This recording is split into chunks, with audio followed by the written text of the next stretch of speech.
The signing of the conference committee report on the disagreeing votes on House Bill number 4058, or the fiscal year 2026 General Appropriations Bill, which marks the culmination of the conference committee deliberations and reflects the shared commitment of both houses to a responsive and accountable national budget.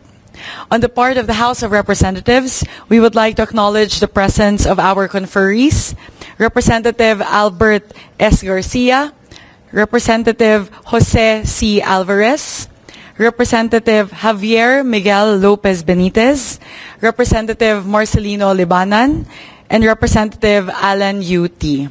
Representative J.J. Hordin Jesus Romualdo will join us shortly. Magandang hapon po sa lahat. Maraming salamat, Chairperson Mika. At on the part of the Senate, I would like to acknowledge the presence of Senator Lauren Legarda, Senator Kiko Pangilinan, Senator J.V. Arcito. Mr. Chair, I would just like to... Hello? Mike? Hello?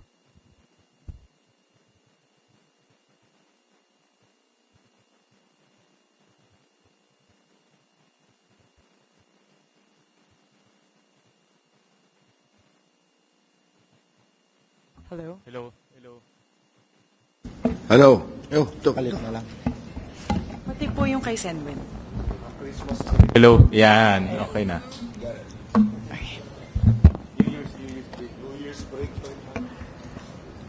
Thank you very much. Sobrang lakas naman. Okay. Thank you very much. I would like to express my gratitude to our BICAM conferees who have traveled far to be here today. All of us flew in, traveled from our respective provinces to be here today in the middle of the holiday season. So I truly appreciate the presence of all of our BICAM conferees. Thank you very much po. Today marks the culmination of many, many months of hard work. After 5 months, starting on August 13, when the NEP was formally turned over by the executive to both the House of Representatives and the Senate, both houses have worked very, very hard over the past few months to craft a budget that is truly responsive to the needs of the Filipino people. Ang gusto po namin itawag dito sa budget na ito ay isang people-centered budget. Talaga pong in terms of the process itself, wherein we made sure that the process is transparent and accountable to the Filipino people, and in terms of the content, where we really focused on human capital development. This budget, as you can see, is a product of reforms, both on the part of the House and the Senate, towards transparency. As you can see po, if I may cite Senwin, for the first time in a long time, we have here in front of us, before the signing of the bicameral conference committee report, the enrolled bill. What is essentially going to be the enrolled bill of the General Appropriations Bill. All 4 books are here in front of us, printed, and this has also been shared with the members of the bicameral conference committee. So this, and of course, this is a product of the very first open BICAM in history. Nakita naman po ng ating mga kababayan na sa loob ng 6 na araw, from Saturday to Thursday in the wee hours of the morning, we were really working hard to make sure that the disagreeing provisions are discussed, and we left no stone unturned. We made sure to show to the public exactly how every peso of the Filipino people's taxpayers' money is allocated in the budget. So I would like to once again thank the BICAM conferees, both on the part of the House and the Senate, for all the hard work, for the many, many hours, many, many days put into the crafting of this budget. And ang amin pong masasabi sa ating mga kababayan, ito pong budget na ito ay talagang pinaghirapan na buuin ng Kongreso at ng Senado, at ginawa po namin ang lahat para ito po ay maging transparent, accountable, siguraduhin po na ito ay tunay na tumutugon sa pangangailangan ng ating mga kababayan, at higit po sa lahat, ginawa po namin ang lahat para po siguraduhin na ang ating pong budget para sa taong 2026 ay tunay na mapagkakatiwalaan ng ating mga kababayan. Maraming salamat po.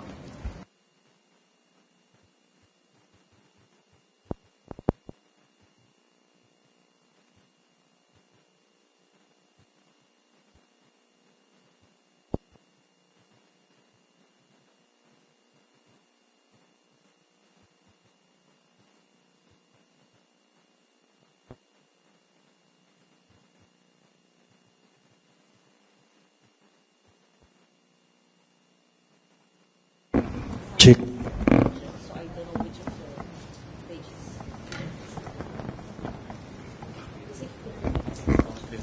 So mag-allocate na lang ng Hello?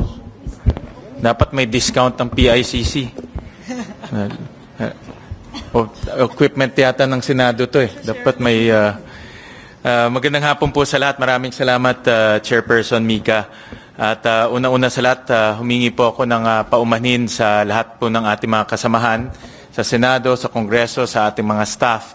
Dahil po, alam ko ito ay panahon na dapat nakapiling ho natin ang ating mga mahal sa buhay. Pero nandito ho tayo para masaksihan po ang pagpipirma ng ating pambansang budget. Alam ko marami ho ay pinutol yung kanilang mga family trips. Marami hindi tinuloy yung kanilang family trips. Alam ko may mga kasamahan ho tayo sa Kongreso na galing pa ho kaninang umaga sa kanilang mga probinsya. Pero nandito ho sila ngayon para mapirmahan ho itong ating pambansang budget. At nagpapasalamat din po ako kay Senator Lauren, kay Senator Kiko Pangilinan, kay Senator JV sa kanilang napaka-aktibong partisipasyon dito po sa pagbabalangkas po ng ating pambansang budget. Nagpapasalamat rin po ako kay Congresswoman Mika, sa lahat po ng ating kasamahan sa Kongreso, kay Congressman Abet, kay Congressman Alvarez, kay Congressman Javi Benitez, kay Congressman Nonoy Libanan, kay Congressman Alan T. At pahabol po si Congressman JJ Romualdo na galing pa ng Camiguin para po makasama ho natin. Lahat po ay nagtulong-tulong, nagsunog ng kilay para po matapos ho itong ating pambansang budget. At nagpapasalamat rin po ako sa ating mga staff na kasama ho natin ngayon sa Committee on Appropriation Staff at dito po sa LBRMO na hanggang ngayon hindi pa ho natutulog.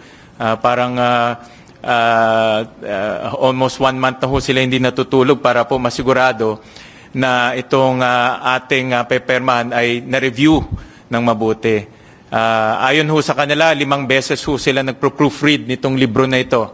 This is about 4,300 pages na binasa ho nila ng 5 beses. Tulad po ng sinabi ho ni Kong Mika, ito po ay kauna-unahang gagawin ho natin na ang reconciled enrolled copy ay naimprenta na at napakita na ho sa ating mga conferees at sa mga kasamahan ho natin para po makita rin ho nila yung ating pinag-usapan at binalangkas ho natin sa loob po ng maraming araw. At ito pong reconciled version ay i-upload ho ito. Pagtapos ho ma-ratify bukas, kaagad i-upload ho natin sa ating mga transparency portal. Ang Senado meron pong sariling transparency portal. Ang Kongreso may sarili pong transparency portal.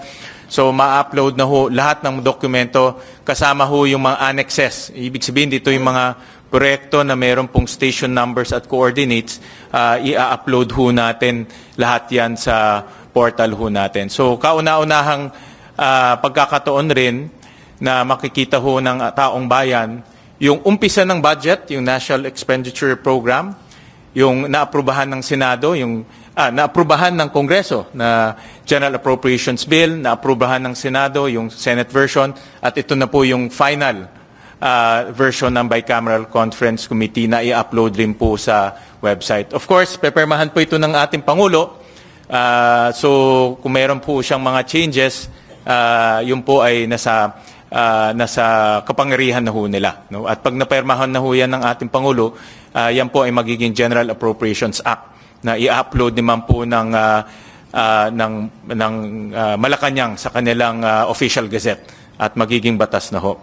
So ang overall direction po nitong budget na ito ay human development at makikita ho natin na malaki po ang pondong inilagay ho natin sa edukasyon, sa kalusugan or health at sa agrikultura.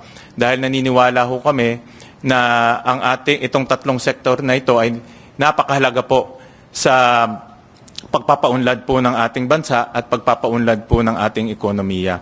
At sa ganun rin, kaya isa rin po dahilan kaya ho naantala. No? Actually, first time ho na nagkaroon ng BICAM na after Christmas. Alam ko ho, si Senator Loren, ito expert sa finance, matagal ho naging finance chairman. Sa alam ko, first time yata nagkaroon ng permahan at ratification na after Christmas. No? Dahil nga ho, maraming adjustments na ginawa para po maging mas transparent, mas klaro, mas naintindihan po ng taong bayan yung pagbabalangkas ho natin ng ating pambansang budget. At ito naman po ay ginawa ho natin dahil gusto ho natin maibalik ang tiwala ng taong bayan sa ating pamahalaan. No? Kasama po ang lehislatura, kasama po ang ehekutibo, sama-sama ho tayo para maibalik ho natin yung tiwala ng taong bayan at mag-uumpisa ho yan sa maayos at transparent na pagbabalangkas po ng ating budget. So muli, nagpapasalamat po ako sa lahat, sa inyong lahat, sa inyong tulong, sa inyong suporta, sa inyong pagbibigay oras at partisipasyon po dito sa ating proseso ng pagbabalangkas ng budget. At alam ko marami po hong pwedeng ma-improve sa proseso at kami naman po ay nandito para pakinggan po yung mga suhestyon ng ating mga kasamahan kung paano pa hong ma-improve yung proseso at maging mas transparent pa sa mga susunod na panahon. So maraming salamat po sa lahat. Maraming salamat sa ating mga kasamahan sa Kongreso at of course sa ating mga senador. Maraming salamat po. Any opening statement? Senwin, if I may just add, we'd also like to say thank you to our friends in the media, similar to our staff po and all of the BICAM conferees here today. Thank you for taking the time out po in the middle of the holiday season to be here with us. Siguro po yung isa po sa mga katanungan, ano po ang susunod pagkatapos po naming lagdaan ang Bicameral Conference Committee report. Bukas po ay raratipikahan na po ng pareho na Kongreso at ng Senado ito pong enrolled bill. Nito pong ating budget at pagkatapos po noon, December 29 din sa parehong araw, atin na pong formal na itatransmit itong enrolled copy ng General Appropriations Bill sa ehekutibo para po sa review at sa paglagda po ng ating mahal na Pangulong Bongbong Marcos. So that's what's next po in the coming days. It's on the part of the House and the Senate. The process will conclude tomorrow with the ratification of the enrolled copy of the bill by both houses, by both chambers. There being no, before that, before I move to the next item on the agenda, may I ask if there are other remarks from our conferees? There being no further remarks from the conferees, we now proceed to the signing of the Conference Committee report on fiscal year 2026 General Appropriations Bill. Madam Chairperson, just a brief manifestation for the members of the Senate panel. Today, we are here to sign the Conference Committee report on the fiscal year 2026 General Appropriations Bill. The report contains a summary of the reconciled appropriations based on the deliberations of the Conference Committee, as well as a matrix of the general and special provisions indicating the differences between the House and the Senate version and the corresponding reconciled provisions.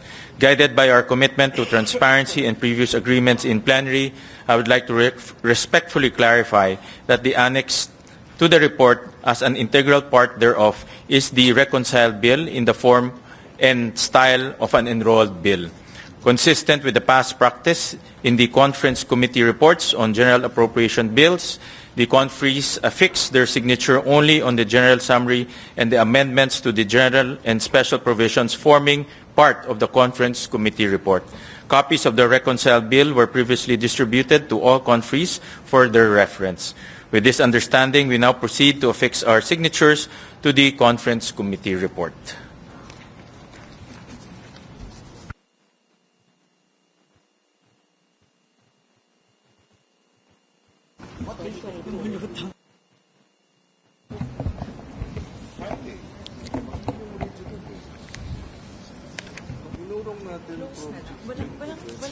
Walang motion.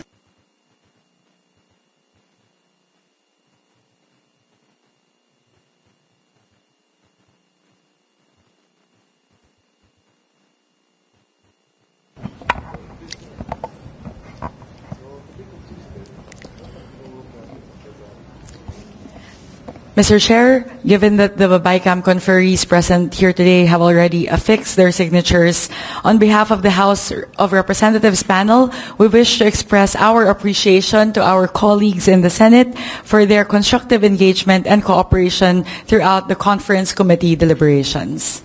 Maraming salamat, Madam Chairperson. On behalf of the Senate panel, we would like to extend our gratitude to our colleagues in the House of Representatives for their collaboration and dedication during the conference committee deliberation. So maraming salamat. Happy New Year sa inyong lahat.